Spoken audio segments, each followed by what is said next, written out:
Rotas comerciais, descoberta de novos territórios, busca por recursos e riqueza, glória nacional e prestígio. Esses são alguns dos motivos que incentivaram a navegação e exploração de novos territórios por Portugal. E a história mostra que eles foram bem-sucedidos em vários desses pontos. Mas, quando você olha para este mapa de todas as colônias de Portugal, aí sim, aí você vê que ele é diferente do projeto do mapa cor-de-rosa. Isso porque os territórios que hoje são conhecidos como Zâmbia, o Malawi e o Zimbábue nunca foram colonizados por Portugal, mas isso não foi por falta de vontade ou porque os britânicos tomaram estes territórios dos portugueses.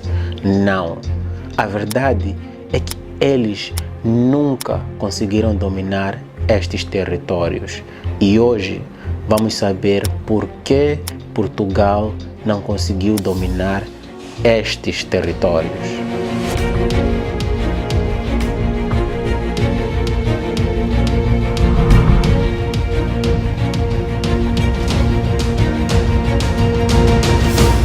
Depois dos portugueses terem começado a sua exploração e tendo chegado em diversos lugares como Angola, Cabo Verde e outros lugares, em 2 de março de 1498, o capitão Vasco da Gama e a sua tripulação finalmente chegaram a Moçambique. Chegando à ilha de Moçambique, eles encontraram árabes que faziam negócios ou comércio naquela região. E ao passar do tempo, os portugueses começaram a expandir o seu conhecimento sobre o território. E só foi depois que eles chegaram ao centro do país que tiveram o primeiro contato direto com o Império ou o Reino de Monemotapa. O Império abrangia toda essa parte. Os portugueses já tinham ouvido falar de um império não muçulmano que fazia comércio e que havia muito ouro por aquelas partes, mas nunca poderiam imaginar a extensão territorial deste império. Tendo então começado a fazer trocas comerciais com o império, os portugueses começaram a ficar curiosos sobre o seu tamanho. É dito por alguns que o primeiro português a chegar à cidade do Grande Zimbábue, que era a capital do Império Mutapa, foi o português Sancho de Tovar, que foi governador de Sofala durante alguns anos, mas também é dito que o senhor Antônio Fernandes fez algumas visitas ao Império.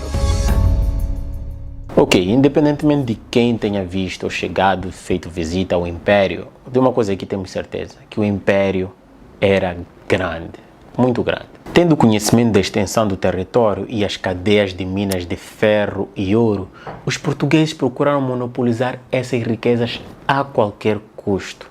Porém, eles se depararam com alguns problemas, que eram o tamanho do império, a barreira linguística e a mais importante, a geografia. Se os portugueses quisessem tomar as terras do império, eles teriam que entrar mais no interior do continente e isso apresentava ser uma imensa dificuldade devido à geografia local. Diferente dos tempos modernos, onde temos carros, aviões e mesmo assim a geografia apresenta uma certa dificuldade em tempos de guerra, imagina naqueles tempos. Os tropas portugueses teriam que desembarcar em Sofala, passar por Manica, entrar em Zimbábue e atacar a sua capital. Essa distância é simplesmente muito longa e sem o conhecimento da geografia local, essa viagem já se tornava mais longa e mais perigosa. Ou seja, a falta de conhecimento do território onde você está a lutar pode significar morte e a barreira linguística só piora as chances desse tipo de missão ser bem sucedida. Mas você deve estar a dizer, e um guia?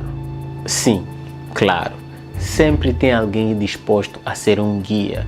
Sim, os portugueses poderiam arranjar um guia, mas as chances disso era bem baixo. Isso porque deveria ser alguém que falava português, tinha um conhecimento da geografia e deveria ser alguém que os portugueses tinham um certo nível de confiança ou alguém que tinha um certo nível de lealdade aos portugueses. Porque bem, imagine se você é um guia dos inimigos do seu império ou tribo e o inimigo falha no ataque deles.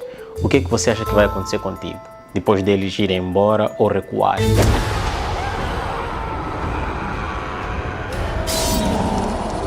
O guia só iria ajudar na questão da velocidade da viagem, isso se houvesse viagem. Se os portugueses tivessem que começar a lutar com os mutapas, eles teriam de começar nesta região, o que não seria nada bom, porque a informação da guerra sairia daqui para o imperador. E tendo em conta o tamanho do império, ele poderia reunir as suas tropas e facilmente esmagar os seus inimigos. Com isso em mente, os portugueses seguiram uma outra estratégia. Ao longo dos anos, eles iniciaram uma série de conflitos dentro do reino, a velha tática de dividir para conquistar. E outras táticas que também foram desestabilizando o império e o deixaram quase em colapso no início do século XVII.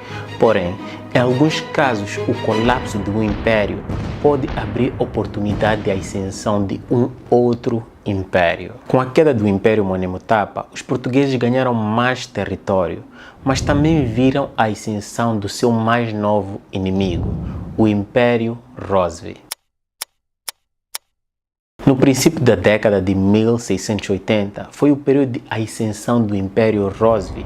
Estes que eram grandes guerreiros e estrategistas de guerra que começaram a expandir o seu império. Neste momento, os portugueses já tinham um número considerável de soldados em Zimbábue e já estava na hora deles terem aquilo que tanto queriam, o controle das minas de ouro. Em 1683, a milícia portuguesa tentou assumir o controle do comércio do ouro invadindo o Império Rosvi. Os Rosvi, armados com lanças e escudos tradicionais, foram capazes de derrotar com sucesso esses ataques e manter o controle das minas de ouro até o colapso do seu império. Eles expulsaram os portugueses do Planalto Central e os europeus mantiveram apenas uma presença nominal, o que ficou assim durante séculos. Isso porque, algumas décadas antes, Portugal passou por uma guerra com a Espanha, devido a um golpe de Estado que Portugal sofreu em 1640.